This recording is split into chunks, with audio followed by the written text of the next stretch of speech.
A good evening to you all, and thank you for joining us here on Rwanda Television News tonight. We hope you had yourselves a very productive Thursday. Now here's a sneak peek at our headlines.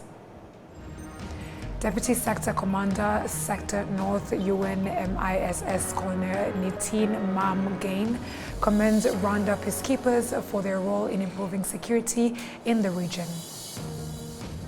Earlier today, the government of Rwanda launched the National Climate and Nature Finance Strategy.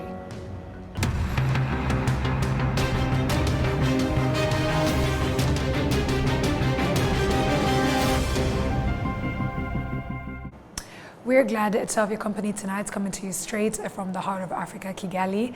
I bring to you the news is Martina Abera. Kicking things off, let us inform you that Deputy Sector Commander, Sector North, UNMISS Colonel Nitin Mamgain commends Rwandan peacekeepers for their role in improving security in the region. He said despite the difficulties which sometimes hinder the peacekeeping mission, but Rwandan peacekeepers remain committed to ensuring civilian safety and supporting stability efforts, demonstrating Rwanda's dedication to peace in South Sudan. He provided success stories about the Rwandan peacekeepers' role in Sector North. The biggest success story is of June 2023. It's a success story wherein the collaborative efforts of the entire force, entire Sector North, the RwandaTV 2, the previous contingent, INDWAT 1, the previous contingent, and BANFMU, they were able to control the situation and prevent loss of lives. Second success story is May 2029, wherein we were able to control the situation with the collaboration of RwandaTV 2 as well as INDWAT 1. Because of their proactive approach, the training imparted to their troops that we were able to control. We had just about 8 losses, including those 4 there, the 5th one here outside the POC, and I think 3 in the town. About 8 to 10 losses, including injured.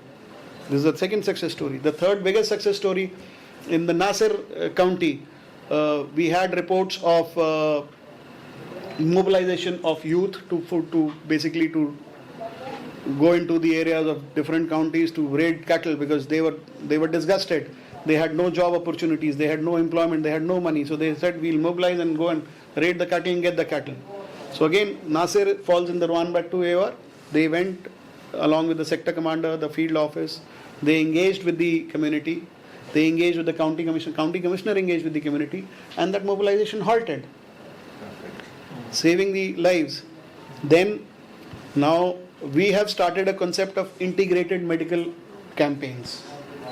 By integrated medical campaigns, we mean that whenever we go to a patrol where we are told that we have some medical emergencies, so whenever we go to a patrol, we collaborate amongst the entire sector. Say a doctor from RwandaTV, a doctor or a nurse from RwandaTV, or doctor from INDWAT, a doctor from BANFMU, they have some stocks of medicines which are there. They take that, go attend to the patients in whatever 1 hour, 1.5 hour time they can, and then they fall back, gift the medicines and then fall back. The Force Commander of the United Nations mission in South Sudan, Lieutenant General Mohan Subramanian, said that the uniqueness of the Rwandan army is that they understand the UN mission very well because of what they experienced during the 1994 genocide against the Tutsi, and they do their mission with passion. He said this during a press conference held on Thursday in Juba, South Sudan. Our mission has representation, if I'm not wrong, from 110 countries. Our force may have about 74 or 75 in the last count. So it's a very, very diverse combination. Each contingent brings with itself its own uniqueness. Now, Rwandan contingent being our biggest contingent, its uniqueness almost defines us. Now, what is unique about Rwandan contingent is in a very short time of organization from 1994, Rwandan army has very solid doctrines and very well-made standard operating procedures. Officers and troops are very well trained. They are robust, ready to take on any activity. And they understand UN missions very well, being such a major contributor in many missions. They understand UN missions so well. So they are a very robust component of the force. In the sense, their uniqueness comes from the fact that there is a passion in Rwandan peacekeepers, in the sense that what Rwanda has suffered in 1994 needs no emphasis. In fact, I think, I may be wrong, but I think you're the only country which has a constitutional mandate for international peacekeeping. You see, so from there it stems the authority and the relevance of peacekeeping for Rwandan army. It's a constitutionally mandated task that the armed forces have. So therefore, that gives a certain sense of purpose. And Rwanda, as I said, the uniqueness is also in the fact that Rwandan armed forces, wherever they operate in peacekeeping contingents, are setting a role model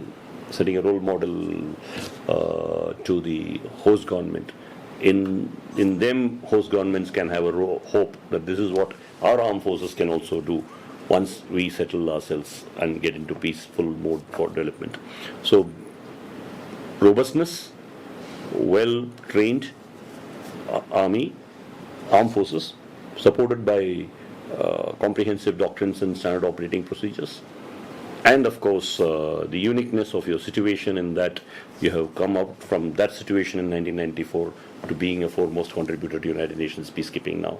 All this lends this uniqueness to Rwandan contingent. Earlier today, the government of Rwanda launched the National Climate and Nature Finance Strategy. This comprehensive framework is designed to accelerate investment in climate action and nature conservation, positioning Rwanda as a leader in sustainable development, with a goal to enhance climate resilience and environmental preservation while simultaneously supporting economic growth and social well-being. This event was attended by senior government officials, development partners, private sector representatives, academia, and civil society organizations to reaffirm their commitment to financing climate action in Rwanda. The Minister of State in charge of resource mobilization in the Ministry of Finance and Economic Planning, Mutesi Rusagara, noted that this strategy will contribute to improving the country's sustainable development goals. Rwanda has been investing in climate for more than 2 decades now. We've put in place strong policies and institutions such as the Rwanda Green Fund, who've managed to mobilize over 400 billion Rwanda francs, and even more recently, Development Bank of Rwanda, who have raised a sustainability-linked bond, their second sustainability-linked bond following last year's very successful bond. So we're starting to see a lot of new financial instruments to support both the public sector but also the private sector to invest in climate. This strategy is meant to provide a framework by which we can continue to mobilize financing, both domestically and internationally, for public investments and also for private investments, as well as use new and innovative instruments such as the bonds and guarantees to continue to de-risk the sector for investment by the private sector. So historically, this sector, the climate change and the environment, has been financed mainly with donor funding that is concessional, either through grants or loans, and as well as through the government budget, through taxes raised. Going forward, we're starting to see that the gap that we have in financing, which is about $6.5 billion by 2030, will require us to raise more money, not just from the traditional sources, but also from the private sector. And that requires us to also look at how we use our traditional sources of financing to bring in the private sector. So a good example is the recent bond by BRD that had support from the World Bank, but it also raised money from institutional investors such as pension funds, but also retail investors who are able to buy the bond on the market. So we want to see, as we see traditional sources of finance start to dry up, but also as the need increases for climate finance, we want to be able to make sure that we are bringing in also more private money, more international money that we see that's available, and using instruments such as the bonds and the loans to be able to fill that gap. The sectors that require financing, very broadly, our priority sectors today are in infrastructure. As you heard today, some of the initial investments that have been done have been in housing. We have upcoming projects like Green City Kigali. We've also seen in transportation, electric mobility, electric buses and electric motorcycles. Agriculture is another priority area. But honestly, we are seeing that climate is a cross-cutting issue and is affecting many sectors. So beyond these main three sectors that we're looking at, we believe that all the other sectors are impacted and will continue to require support. Moving on to cybersecurity, the Africa Cyber Defense Forum has brought together the cyber leaders and tech experts from across and beyond the continent for the 5th edition. This particular edition of the Africa Cyber Defense Forum is focusing on fostering cybersecurity collaboration, protecting critical infrastructure, securing cloud adoption, harmonizing cyber regulations, and ensuring effective incident response. Gilbert Nyandeje, the CEO and founder of Africa Cyber Defense Forum, remarked that there are still challenges in cybersecurity, hence the importance of meeting and collectively coming up with solutions to these challenges. So cybercrime is a big challenge, and you find quite a number of African countries are basically losing money, and a lot of there's a lot of fraud happening. For example, financial institutions. So cybercrime has become a big challenge, both globally, but of course as the continent as well. So this is a challenge that the continent as well in Africa is a big challenge as we digitize our economies. Cybercrime, the risks are there. So basically this ensures that at least we need to be able to have proper mechanisms in terms of response to cyber threats, but also having the right mechanisms and policies in place to be able to respond to some of these situations that happen. And that is why cyber security and having a forum like this is very, very important for us to have these discussions, share best practice, and also see how can we be able to ensure that there's proper resilience as a continent. William Baraza, the chairman of Africa Cyber Defense Forum, mentioned that there is need to train young people by giving them career knowledge on cybersecurity matters. One of the tracks that we have in this forum was on Cyber Olympics, which also was concerned with skilling young people to enable them to have the knowledge on how to ethically hack systems, so that they can be able to know when systems are infiltrated and they can be able to respond to those systems, and also to give them awareness to develop career knowledge about cybersecurity so that they can make decisions on whether they like the cybersecurity profession or they like other profession in ICTs. So we had a competition in the Cyber Olympics program where we had about 47 young people participating in that program. We had the competition being done over 2 days, and that competition is actually a combination of a program that was run for about a month here in Rwanda and developed these young people into skills in cybersecurity. This forum aims to support Africa's digital future through enhanced cooperation between public and private sector stakeholders in promoting cybersecurity. Moving on to the engineering world, the Global Engineering Conference has come to a close after 3 days. Participants say it has been a great opportunity to share experience and knowledge after 55 years. William Evans Mutabazi has more on this story.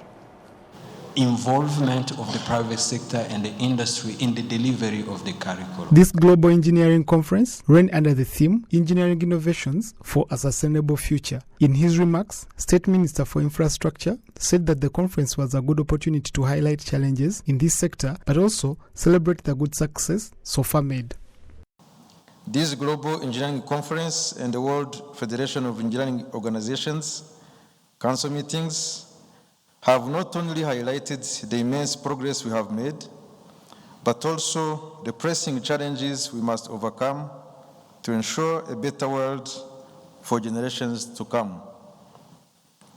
I undoubtedly think the conference has been very effective in meeting its key objectives.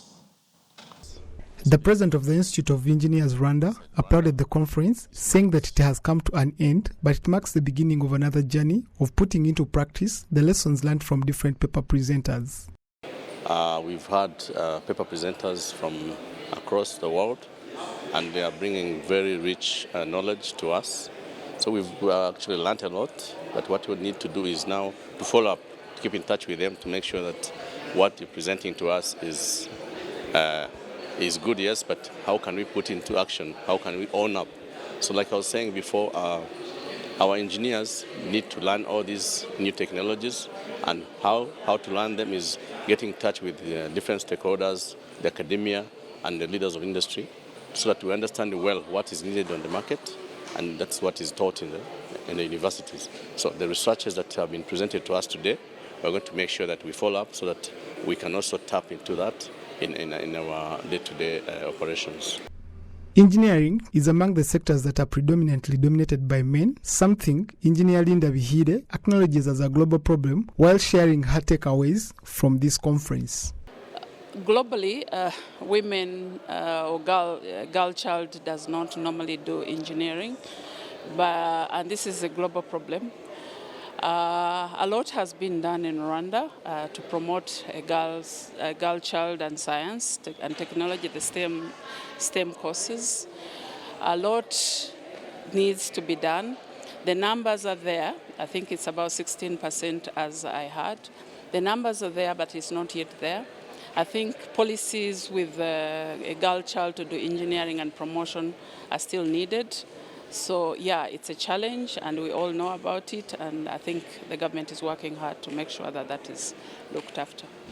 As of the most recent data available, women represent approximately 15 to 20% of the engineering workforce globally, with men making about 80 to 85% of the engineering sector. William Evans, Mutabazi, RwandaTV News. Young entrepreneurs in several careers point out that supporting each other by working together and interaction helps them to develop themselves both financially and mentally. And Nora Gladys with more. Kate, Anita Umuratwa, and Clementino Wimana are some of the young entrepreneurs who have started working in careers they are passionate about, mostly what they used to consider as their hobbies. They say that when there is good interaction, they are able to develop financially and develop others due to their cooperation. It's passion. It's something I've always loved. I love organizing things, designing things. So that's how it started.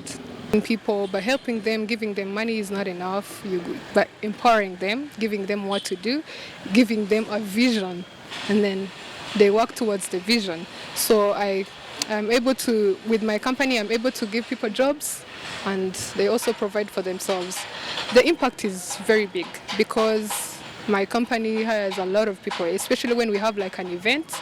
I have over 30 people working on one event. So all those people are making money and building themselves. Like young people, we understand each other. The mindset and everything as to develop each other financially and also grow as many businesses of young people. Yeah. These young entrepreneurs encourage young people to use opportunities around them and create businesses that will benefit them and the society based on observing what is needed but leaving the perception that work is only in the office and creating jobs that they like. First think of an idea, think of something you would love to do, and then find information about it. Start now. I always tell people start now. There's nothing like tomorrow. You can start now, but the small means you have, because the more you do, it flows. In fact, working at the office, it kind of limits you to one thing. You don't grow. But in business, when you think of something, you grow every day. You meet people. You employ people. So you're doing a lot by just going out of your comfort zone, not sitting on like the desk and working on one thing. But when you're doing a business, when you're doing something that involves so many people, you're already doing too much. You understand? So it's not always about the office that gives you the value, that gives you the. You can also do something out there on the field and you do well. You make the money you want. You educate yourself. You learn. You grow. All that. It's not necessarily to be in a. Doesn't mean you have to be in the office. We cannot all fit in offices. Yeah, we are so many. We cannot fit there. So if you have a sort of talent, I don't know if I can say talent, or something you like, an activity you like and you feel like doing, just go ahead. Maybe that activity you like and you love more, that activity you take as fun can be something good. Like it can make you a big entrepreneur. Like for example, I used to like these things of tailoring, but I used to work in finance.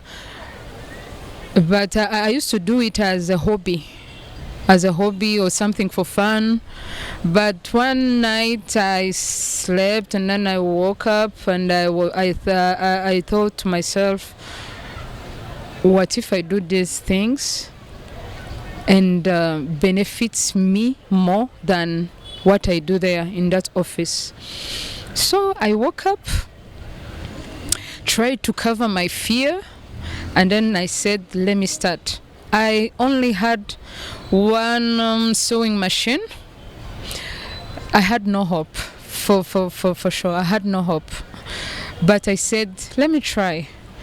So it's slowly by slowly. All you need to do is just swallow your fear. The second National Strategy of Transformation Program, NST2, have the ambitious plan of creating at least 250,000 productive jobs annually for Rwandan youth from 2024 up to 2029. Enora Gladys, RwandaTV News.